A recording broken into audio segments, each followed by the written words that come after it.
ഇതെന്താണ് ബാറിൽ നിന്ന് വെള്ളം ഒഴിച്ചപ്പോ BP കൂടിയ?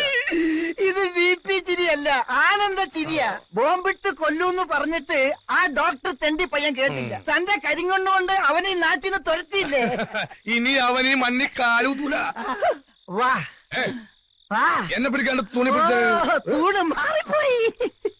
ഇതും കൂടി അകത്താക്കിയാല് അവന് ഓടിച്ചതിന്റെ ആഘോഷം തീരും. വാ തുറക്ക്. തുറന്നു. തന്റെ ഈ കാളവാ തുറക്കാനല്ലേ പറഞ്ഞത്? വാതില് തുറക്കാൻ. വാതില് തുറക്കരുത്. തുറക്കരുതെന്നാ? ഇവന്താ പൗഡറൊക്കെ ഇട്ട് ഇന്നിന്റെ ഫസ്റ്റ് നൈറ്റ് ആണാ? എന്ത് നൈറ്റ് ആയാലും ശരി, അതിനകത്ത് ആളുണ്ട്. അതെന്റെ മുറിയാടാ. രാത്രിയിലുള്ള നിന്റെ ചമയില് കണ്ടപ്പോ എനിക്ക് തോന്നി. അതെ അതെ. ഏത് കാലത്ത് വാഴക്കുഴി പ്രസന്നയോ അതോ റീനയോ? ശരി, അതിനകത്ത് ശല്യം ഉണ്ടാക്കരുത്. ഇപ്പൊ തനിച്ചായല്ലേ? എടാ കണ്ണീർ ചോരയില്ലാത്തവനെ, ഇന്നലെ വരെ ഈ കാര്യത്തിൽ നമ്മൾ 50-50 ആയിരുന്നു. എനിക്ക് കിട്ടിയാ പറ്റും. ഇപ്പൊ കിട്ടിയില്ലേ?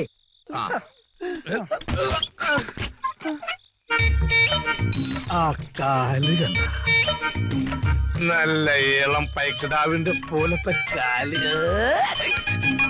എവിടെ ഒന്ന് കണ്ടോട്ടെ. ഇത് പ്രസന്ന. അയ്യോ, അമ്പടി കള്ളിപ്പശു.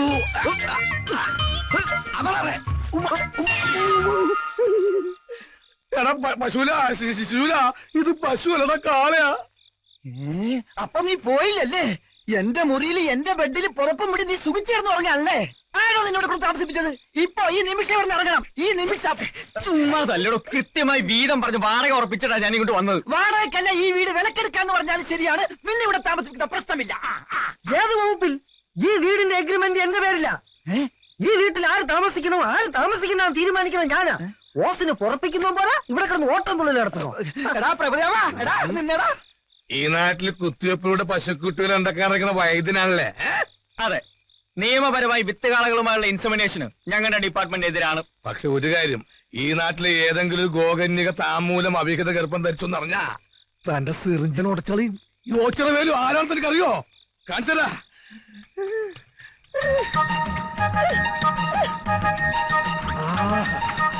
എന്തൊരു കാറ്റ്, എന്തൊരു ഉറപ്പ്.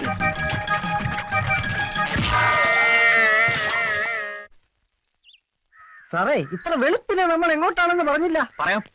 എന്റെ ഇങ്ങോട്ടുള്ള വരവിനും പല ലക്ഷ്യങ്ങളും ഉണ്ട്. അതിന് അത്യാവശ്യമായിട്ട് നമുക്കിപ്പോ ഒരു സ്ഥലം വരെ പോണം. എനിക്ക് കുറച്ചും കൂടി രാവിലെ ഇറങ്ങായിരുന്നു.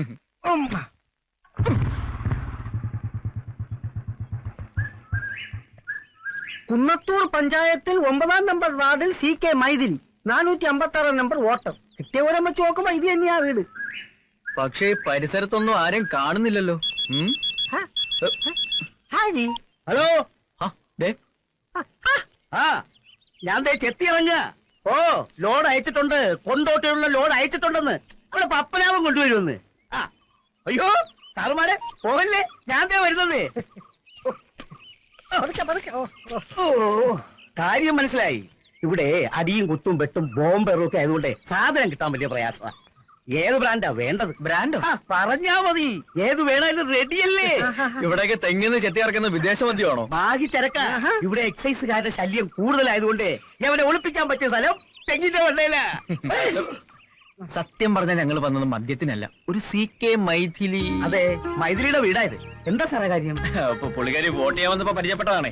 സമയം കിട്ടുമ്പോ വീട്ടിലോട്ടൊക്കെ ഒന്ന് വരാൻ പറഞ്ഞു. ഞാനൊരു വെറ്റിനറി ഡോക്ടറാ. ഒരു പ്രത്യേക നാടൻ ഇനത്തിലുള്ള പട്ടിയെ ആ കുട്ടിയെ വളർത്തുന്നുണ്ടെന്ന് പറഞ്ഞിരുന്നു. ഞാൻ ആ ബ്രീഡിനെ കുറിച്ചുള്ള റിസർച്ചിലാ. ഒന്നാ കുട്ടിയെ. അയ്യോ, സാറ് പറഞ്ഞതുപോലെ പട്ടികളെയല്ല, പൂച്ചകളെയാ. ആണോ? അതെന്ന് തുടങ്ങി?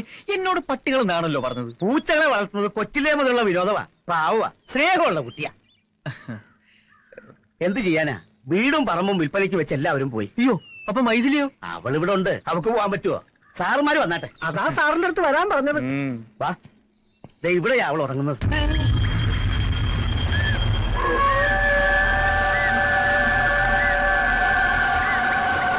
1.5 വർഷം മുമ്പ് അവള് മരിച്ചുപോയി.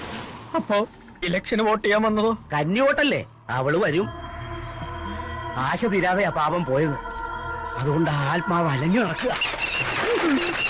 അവക്ക് ഏറ്റവും ഇഷ്ടം പൂച്ചകളെയാ. അതുപോലെ തന്നെ അവളുടെ മനസ്സും. ഇണങ്ങിയാ പിന്നെ പിരിയില്ല.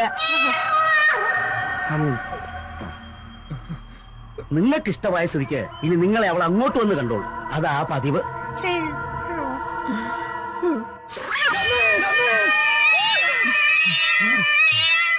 എന്താ സാറേ? നീ കേട്ടില്ലേ? എന്താ ഇപ്പൊ കേട്ടില്ലേ? കേട്ടു. ഇത് അവള് തന്നെയാ. നമ്മൾ എത്ര പാടുപെട്ട അവളെ വീട് കണ്ടുപിടിച്ചത്. അവൾ ഇത് ഈസിയായിട്ട് നമ്മളെ കണ്ടുപിടിച്ചു.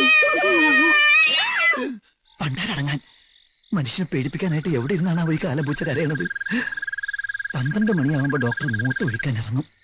അപ്പ തലക്കടിച്ചാൽ നാളെ അവൻ ഈ നാട് വിടും, ഉറപ്പാ. ഓച്ചിറ വേലുന്റെ ബുദ്ധി അസാധ്യം. എത്ര മണിയായി? നഷ്ടപാരായി കാണും. അവക്കിറങ്ങി നടക്കാൻ പറ്റിയ സമയാ. ആ സുശീലൻ എവിടെ? അവ അടിച്ച് പിറ്റാച്ചിടന്ന് ഉറങ്ങിയായിരിക്കും. കേട്ടില്ലേ? ഇത് അവള് തന്നെയാ. പ്രതികാരം ചെയ്യാൻ ഇറങ്ങിയതായിരിക്കും. എന്തിന്? നമ്മൾ അവൾക്ക് യാതൊരു ഉപദ്രവം ചെയ്തിട്ടില്ലല്ലോ. നമ്മളല്ല, സാറ്. പോളിംഗ് ബൂത്തിൽ വെച്ചാൽ സാറിന് അവള് നോട്ടായിട്ട് കാണും.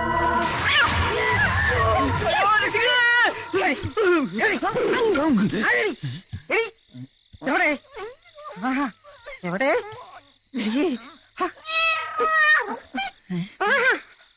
ഇവന്മാർക്ക് ഇതെന്ത് പറ്റി? അവള് നിസ്സാരക്കാരിയല്ല. നാഗവല്ലിയുടെ കുഞ്ഞമ്മേരെ മോളാ.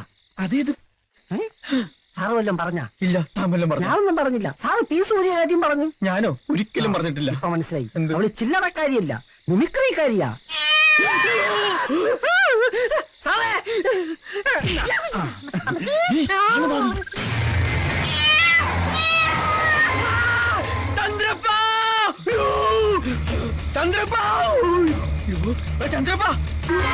എന്തുപറ്റി?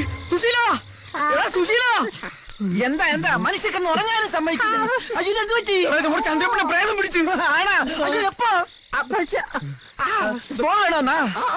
സോഡകുട്ടി ലാർജ് വേണോന്നാ? മനസ്സിലായ? അവര് സംസാരിച്ചു നഷ്ടപ്പെട്ടു. അവന് ഊമയായി. എടാ തെണ്ടി, എന്റെ തലക്കിട്ട് താങ്ങിയതാണെന്ന് ഞാൻ കണ്ടതാ. വെള്ള പാവാടയും ബ്ലൗസും, പനംകുല പോലത്തെ മുടി, ഇരുമ്പ് പോലത്തെ കൈകളുള്ള സുന്ദരിയായ യുവതി. പ്രായം 18. മൈഥിലി. ചന്ദ്രപ്പ, എടോ ചന്ദ്രപ്പ. എന്താ സാറേ? കണ്ടില്ലേ, 2 ടയറും പഞ്ചറായി. ഇന്നലെ അവൾ ഈ ബൈക്കിന്റെ പുറത്തിരിക്കുന്നത് കണ്ടപ്പോഴേ ഞാൻ സംശയിച്ചതാ. സാറിന്റെ അടുത്ത് അവൾക്ക് എന്തോ അടങ്ങാത്ത പകയുണ്ട്. സാറൊരു കാര്യം ചെയ്യും, ഹോസ്പിറ്റലിലോട്ട് പൊയ്ക്കോ. വണ്ടി ഞാൻ ശരിയായി കൊണ്ടുവരാം. ഓക്കെ. അതെ സാറേ, പോകുന്ന വഴിക്ക് സൂക്ഷിക്കണേ. ചോരയും നീരും ഊറ്റി കുടിക്കുന്ന ഇനവാ. കണ്ടില്ലേ, അത് കിട്ടാതെ വന്നപ്പോ സാറിന്റെ ഏറുറിഞ്ചി കുടിച്ചത്.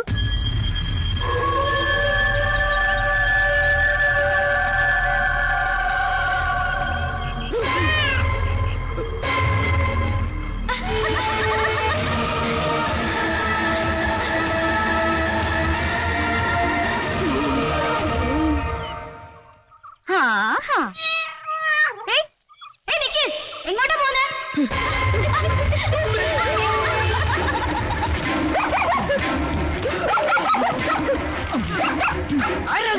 പട്ടി. പോണ പറ്റിയാ?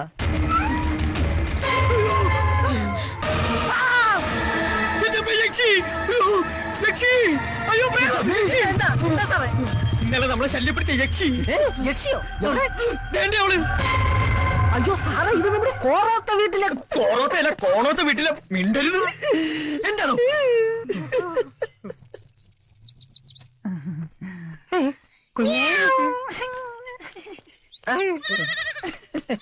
സാറേ, അത് ആരാണെന്നാ പറഞ്ഞത്? യക്ഷി. അപ്പൊ ചന്ദ്രപ്പനെ തലക്കടിച്ചത് ഈ യക്ഷിയാണെന്നാണോ? അതെയോ? എന്താണോ ചിരിക്കുന്നത്? ചിരിപ്പിച്ചിട്ട്. ഇത് യക്ഷിയല്ല, കച്ചി വേറെ. നിർത്തോ, തന്റെ ജോലി ഞാൻ തെറിപ്പിക്കും. പിന്നെ ജീവിതത്തിൽ താൻ ചിരിക്കത്തില്ല.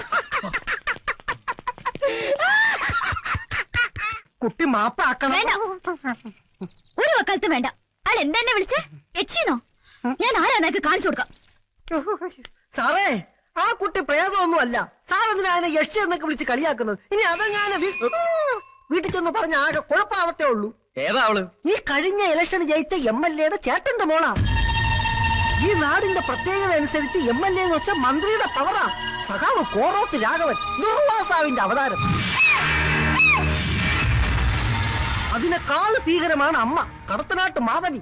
മക്കളെ മുലയൂട്ടി അല്ല വളർത്തിയത്, ചോരയൂട്ടിയാ.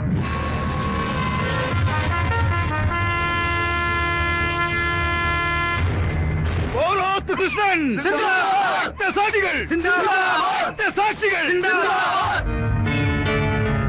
നൊന്തുവെച്ച മറ്റേ 2 മക്കളെയും പാർട്ടി വിട്ടപ്പോ തറവാട് പിഴച്ചു എന്ന് പറഞ്ഞവരായ എന്റെ കുടുംബക്കാര്. ഒടുവിൽ എന്റെ മൂത്ത മോൻ പ്രസ്ഥാനത്തിന് വേണ്ടി രക്തസാക്ഷിയായപ്പോൾ ഈ അമ്മ തകർന്നില്ല. ആ നഷ്ടം വിധവയായ അവന്റെ ഭാര്യയും മോളെയും ഞാൻ അറിയിച്ചില്ല.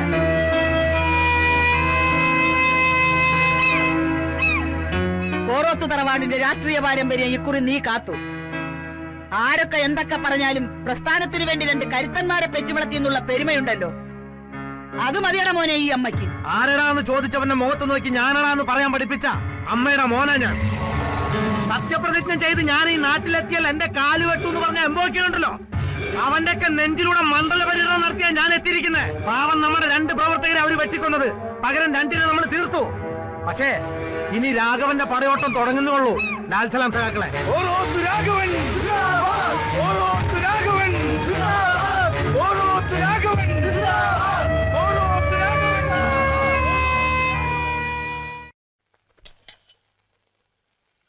എല്ലാം കേമമായി. പക്ഷെ ഒരു കുറവുണ്ട്. കണ്ണൂർ ജയിലിൽ നടന്ന കുഴപ്പത്തിന്റെ പേരിൽ നമ്മുടെ ചെക്കനെ തിരുവനന്തപുരത്തേക്ക് മാറ്റിയിട്ട് തിരിച്ചിങ്ങോട്ട് കൊണ്ടുവരുമെന്ന് പറഞ്ഞിട്ട് എന്തായി? MLA എന്താ ഒന്നും മിണ്ടാത്തത്? വിഷമുണ്ട് ഈ വിജയാഘോഷത്തിൽ ഹരി ഒപ്പം ഇല്ലാത്തത്. ജയിലിലെ പ്രശ്നത്തിൽ ആൾനഷ്ടം ഉണ്ടായത് നമുക്കാ. പിന്നെ അതിന്റെ പേരിൽ പീഡനം അനുഭവിക്കുന്നത് നമ്മുടെ ആൾക്കാരാ. ആര് പറഞ്ഞു ജോസേട്ടാ? ജയിലിൽ ഇപ്പൊ രാഷ്ട്രീയ തടവുകാർക്ക് VIP ട്രീറ്റ്മെന്റാ. ഈ കാലൻ ആ സുഖം എത്ര അനുഭവിച്ചതാ. കാരം പറഞ്ഞത് നേരാ, ഞാനും കേട്ടിട്ടുണ്ട്. ഒരു പാർട്ടി കൊലയാളിയായിട്ട് ജയിലിൽ പോയ എന്തൊക്കെ സൗഭാഗ്യങ്ങളാ. Super lottery അടിച്ചതുപോലെ. അധ്വാനിക്കണ്ട, കുടുംബത്തെ പാർട്ടി നോക്കിക്കൊള്ളും, അനന്തരാവകാശികൾക്ക് ജോലി, ജയിലിൽ നിന്നിറങ്ങിയാലോ ത്യാഗി. ഉള്ളത് പറയാമല്ലോ, ഒരുത്തനെ കൊല്ലാൻ എനിക്ക് കൊതി തോന്നുന്നു. വിടുക പറയാതെ പോകത്ത്. ഇവിടെ ഹരിയുടെ ആൾബലവും ശക്തിയും അറിഞ്ഞുകൊണ്ട് തന്നെയാ അവരവനെ മനഃപൂർവ്വം തിരുവനന്തപുരത്തേക്ക് മാറ്റിയത്. നമ്മളൊതുക്കാൻ ഭരണപക്ഷമായി ചേർന്ന് കളിച്ചതാ തെണ്ടികള്. അതിനുള്ള മറുപടി ഞാൻ ഭരതന് കൊടുക്കും, ഹരിയെ പുറത്തു കൊണ്ടുവന്നിട്ട്.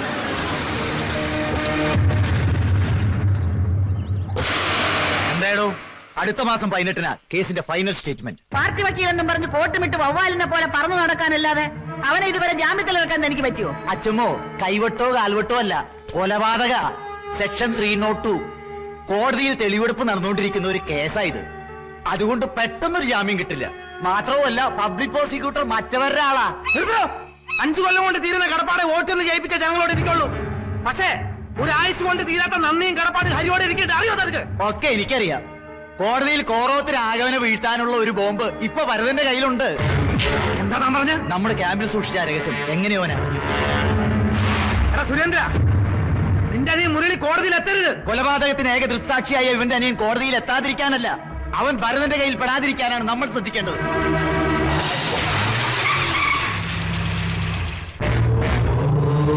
മോൻ എവിടെയുണ്ട്? മുരളി അവൻ എവിടെയാണെന്ന് എനിക്ക് അറിയില്ല. അറിയില്ല സാറ്. ഞങ്ങളുടെ ശശിധരൻ മാസ്റ്ററെ കൊന്നത് കോറോത്ത് രാഘവനോ? അതിനേക സാക്ഷിയാ മുരളി. സാക്ഷിയായി പോയെന്നല്ലാതെ എന്റെ മോൻ ഒരു പാർട്ടിയുമില്ല. കൊള്ളാം. പാർട്ടി ആൽബലം ഇല്ലാതെ ഇനി അമ്മയുടെ മോൻ ഈ നാട്ടിൽ ജീവിക്കാൻ പറ്റുമെന്ന് തോന്നുന്നുണ്ടോ? പേടിക്കണ്ട, മോന്റെ ജീവൻ ഞങ്ങൾ കാത്തോളാം. പക്ഷേ അവൻ സാക്ഷി പറയണം. MLA ടിക്കറ്റ് നഷ്ടപ്പെടാതിരിക്കാൻ വേണ്ടി കൊലക്കുറ്റം ഒരു ക്രിമിനലിനെ ഏൽപ്പിച്ചു. എന്നിട്ട് പാർട്ടിയിൽ പ്രമാണിത്വം ചമഞ്ഞ് നടക്കുക ആ തെണ്ടി. അവന്റെ മുഖം കോടതിയുടെ മുൻപിൽ എനിക്ക് പിച്ച് ചീന്തണം. അതിന് അമ്മയുടെ മോനെ എനിക്ക് കിട്ടിയേ തീരൂ. വിട്ടുകൊടുക്കരുതവന്. സ്വന്തം കൂടപ്പുറപ്പാ. ഏത് പാതാളത്തിൽ ചെന്നൊളിച്ചാലും നിനക്ക് അവനെ കണ്ടുപിടിക്കാൻ പറ്റൂ. ഒരു ശശിധരൻ മാഷ് എന്റെ മൂത്ത മോൻ കൃഷ്ണനെ വെട്ടിക്കൊന്നതിലെ 1-ാം പ്രതി ഞാൻ നെറികെട്ടവ. അനുജൻ വേണോ ഞാൻ വേണോ അത് തീരുമാനിക്കേണ്ടത് നീയാ.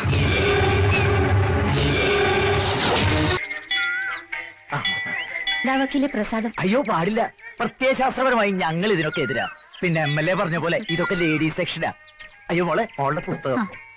അച്ഛമ്മേ, ഞാനെന്ന് ആയിഷയുടെ വീട് വരെ പോയിക്കോട്ടെ. തൊഴാനിറങ്ങിയ നിന്റെ കയ്യിൽ ഈ വായനശാല പുസ്തകം കണ്ടപ്പോഴേ എനിക്ക് മനസ്സിലായി. അച്ഛമ്മയ്ക്കറിയാം നിനക്ക് മിണ്ടാനും പറയാനൊക്കെ ഒരു കൂട്ടായി ഈ ഞാൻ മാത്രമേ ഉള്ളൂന്ന്. എപ്പൊ നിന്നെ കാണുന്നു തോന്നുന്നു അപ്പൊ ഈ ലൈബ്രറി ബുക്കിന്റെ പേരും പറഞ്ഞ് ഞാൻ വീട്ടിൽ നിന്ന് ചാടും. സ്കൂൾ ലൈബ്രറിയിൽ നിന്ന് പുസ്തകം എടുക്കുമ്പോ മറ്റു ടീച്ചർമാരുടെ ധാരണ ഇതൊക്കെ വായിച്ചു തീർക്കുന്ന ഞാനാണ്. ആ ക്രെഡിറ്റ് നീ എടുത്തോ.